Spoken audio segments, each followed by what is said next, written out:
अस्सलाम वालेकुम नाज़रीन, मैं हूं फैसल अकरम और आप देख रहे हैं उर्दू मीडिया। किसी ज़माने में फूलों के तोहफे को ही मोहब्बत के इजहार का ज़रिया समझा जाता था और लोग इसकी खुशबू में मोहब्बत को तलाश करते थे। वीडियो में आगे चलने से कबल हमारे चैनल पर नए आने वालों से गुजारिश है कि उर्दू मीडिया को सब्सक्राइब करते हुए साथ ही घंटी के बटन को भी दबा दें ताकि दिलचस्प और अजीब से मुतालिक वीडियोस आप तक पहुंचती रहें। नाज़रीन, इस जदीद दौर में चॉकलेट को भी मोहब्बत के इजहार के तौर पर इस्तेमाल किया जाने लगा है और अब तक कुछ तिब्बी माहिरीन ने भी कह दिया है कि चॉकलेट में मोहब्बत का नशा होता है।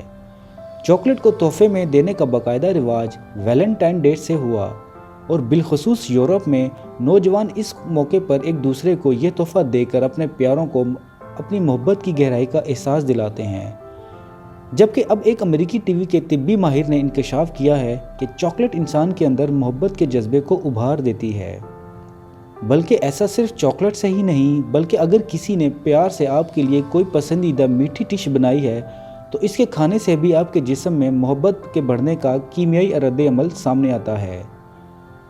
तिब्बी माहिरीन का कहना है कि चॉकलेट किसी भी दवा की तरह हमारे दिमाग को खुश बना सकती है।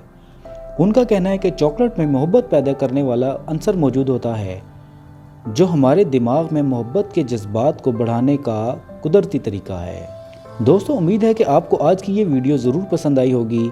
दोस्तों के साथ फेसबुक और व्हाट्सएप पर इसे ज़रूर शेयर करके हमारी हौसला अफजाई भी कीजिए और कमेंट्स बॉक्स में अपनी कीमती राय से भी ज़रूर आगाह रखें।